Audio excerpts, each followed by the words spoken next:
Gimana, udah muak belum sih sama game-game barat ya? Yang sekarang justru game-game Cina tuh makin kreatif, makin bagus coy.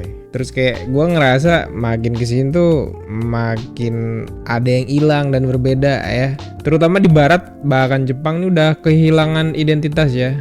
Krisis identitas. Dan yang ngejutin lagi penyebabnya itu adalah emang agenda-agenda wak ini ya, feminis dan terus lagi bete yang lagi merajalela. Ini bukan hanya tentang opini ya, ini bakal kita tunjukin juga angka-angka yang nunjukin kerugian besar bagi industri ini. Ya, di barat industri game ini mulai runtuh cuy, karena agenda woke dan juga lagi bete yang udah disisipin di banyak game. Contohnya beberapa game yang fokus temanya tuh lagi bete, feminisme. Justru nih ngalamin kerugian besar. Misalnya kayak data menunjukkan nih bahwa game-game dengan tema ini cuman mampu menarik pemain dalam jumlah yang dikit banget dan bahkan ngerugiin jutaan dolar. Salah satu contohnya ya game Dashboard dan Concrete Genie yang nggak berhasil menarik pemain sesuai harapan mereka. Coba deh kita lihat contoh lain ya, game yang udah dibahas semua channel YouTube kayaknya, Concord. Nah, game ini berhasil terjual 25.000 kopi sebelum akhirnya ditutup kurang dari sebulan setelah dirilis. Kayaknya cuma 3 minggu deh, nggak nyampe sebulan ya. Terus untuk ukuran Sony, ini tuh angka yang rendah banget. Dan ironisnya game ini banyak dikritik.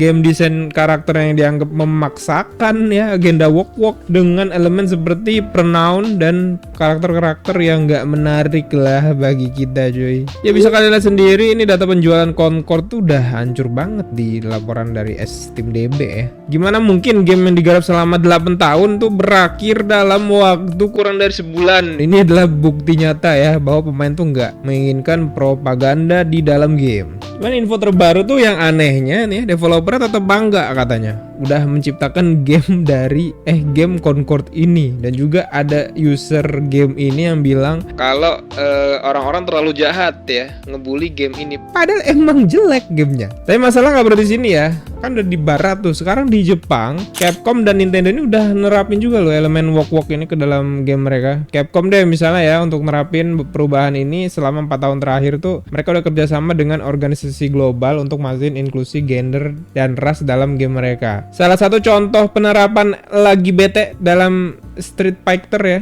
dan juga Monster Hunter yang memicu kritik dari penggemar setia mereka nih. Terus kayak gini bagaimana ntar masa depan game kita ya? Banyak pemain nih ngungkapin kekhawatiran gitu bahwa agenda-agenda sosial ini kayak ngerusak esensi hiburan dalam game. Padahal kita bermain game tuh bukan untuk diceramahin soal agenda sosial gitu. Kita menikmati game intinya ya. Ingin menikmati ceritanya, karakternya, keseruannya, petualangannya. Padahal kalau kita lihat game deh seperti Black Myth Wukong nih ya, berhasil udah narik 2,4 juta pemain dalam 13 hari ya, tanpa elemen woke. Jelas sih bahwa pasar masih mendambakan game yang fokusnya tuh pada gameplay, terus juga cerita yang bagus. Kerugian jutaan dolar ini udah dialami sama game-game dengan tema lagi bete dan feminisme ya, seperti Dashbound, Concord, Concrete Genie, terus juga Saints Row kemarin ya. Bahkan banyak yang dipecatin cuy pegawainya gara-gara memaksakan agenda wak-wak ini sih. Jadi gimana coy? Apa kalian setuju bahwa agenda sosial ini justru menghancurkan game favorit kita? Ya setuju pasti, nggak usah ditanya lagi ya. Atau mungkin ada